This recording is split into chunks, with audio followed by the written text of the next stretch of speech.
Welcome. My name is Miss Acevedo and we're here for another read aloud. This one is called Ruby the Copycat by Peggy Rathman. Have you ever seen a person trying to copy another person, dress the same way, say they do the same things? That's what was happening here. This is Ruby and this is Angela. On the day that Angela wears a red bow, Ruby wears a red bow. Let's find out what happens when Ruby starts to copy Angela.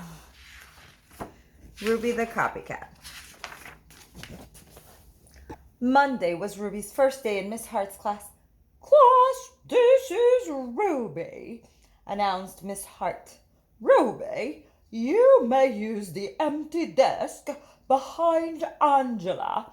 Angela is the girl with the pretty red bow in her hair." Angela smiled at Ruby. Ruby smiled at Angela's bow and tiptoed to her seat. "I hope everyone had a pleasant weekend," said Miss Hart. "Does anyone have something to share?" "I was the flower girl at my sister's wedding," said Angela. "That's exciting," said Miss Hart. Ruby raised her hand halfway. "I was the flower girl at my sister's wedding, too." "Oh, what a coincidence," said Miss Hart. Angela turned and smiled at Ruby. Ruby smiled at the top of Angela's head.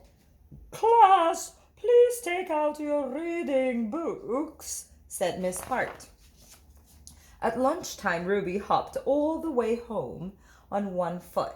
So in this school, the children are allowed to go home for lunchtime. I know that's very different from what we are used to, but some countries in the world and some parts of the world, they allow that. When Ruby came back to school, she was wearing a red bow in her hair. She slid into her seat behind Angela. "I like your bow," whispered Angela. "I like yours too," whispered Ruby. "Class, please take out your math books," said Miss Hart. So what's happening at this point in the story? How's Angela feeling about Ruby liking her red bow, putting a red bow on? Do you think Ruby really did go be a flower girl at a wedding? Or did she just say that? Let's find out. On Tuesday morning, Angela wore a sweater with daisies on it. At lunchtime, Ruby hopped home sideways, and when she came back, she changed what she was wearing to try to look more like Angela. When Ruby came back to school after lunch, she was wearing a sweater with daisies on it. "I like your sweater," whispered Angela. "I like yours too," whispered Ruby. On Wednesday, Angela wore a hand-painted t-shirt with matching sneakers. After lunch, Ruby hopped back to school wearing a hand-painted t-shirt with matching sneakers. "Why are you sitting like that?" whispered Angela.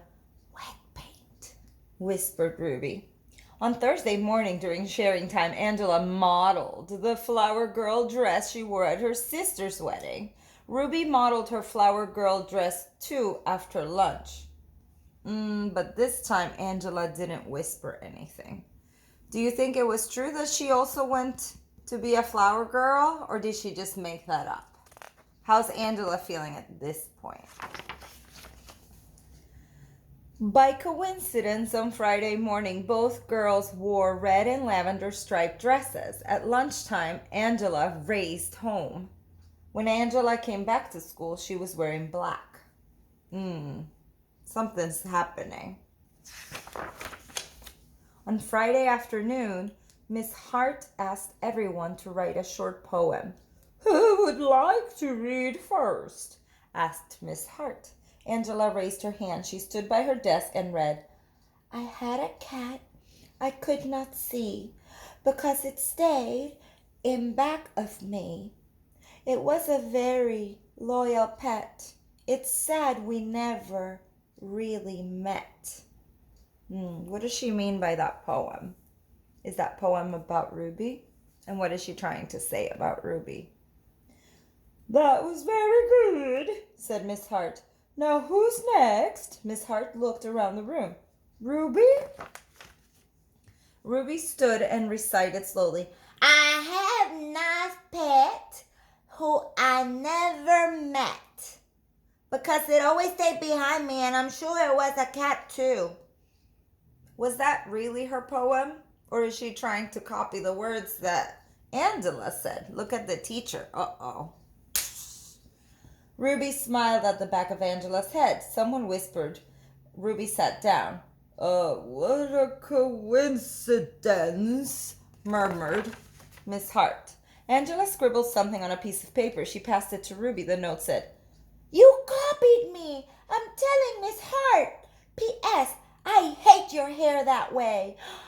Ruby buried her chin in the collar of her blouse. A big tear rolled down her nose and plopped onto the note. When the bell rang, Miss Hart sent everyone home except Ruby. Miss Hart closed the door of the schoolroom and sat on the edge of Ruby's desk. Ruby, dear, she said gently, you don't need to copy everything Angela does. You can be anything you want to be. But you have to be yourself. You have to be Ruby first. I like Ruby. Miss Hart smiled at Ruby. Ruby smiled at Miss Hart's beautiful polished fingernails. Have a nice weekend, said Miss Hart. Have a nice weekend, said Ruby. So now Ruby's looking at her fingernails. What are you wondering? Is she going to be herself? On Monday morning, Miss Hart said, I hope everyone had a pleasant weekend. I did. I went to the opera.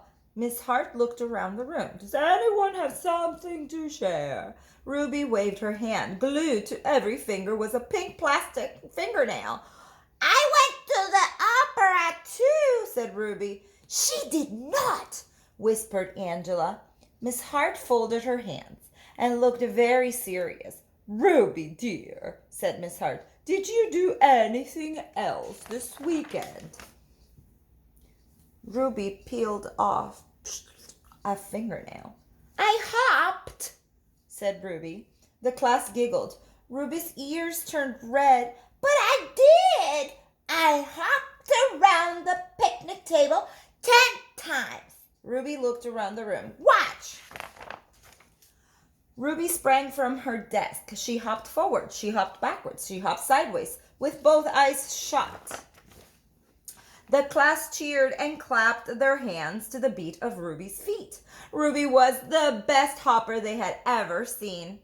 Miss Hart turned on the tape player, and so she turned on music. And she said, follow the leader, do the Ruby hop. So Ruby led the class around the room while everyone copied her. And at noon, Ruby and Angela hopped home for lunch. So what do you think is the big lesson that we can learn from this story, or the big lesson that Ruby learned? Do you have to try to pretend to be like somebody else? Or is it better to own it and be yourself? You're the only you in this planet. There is no one just like you. So you should be the best version of you. Have a great and lovely day. Thank you.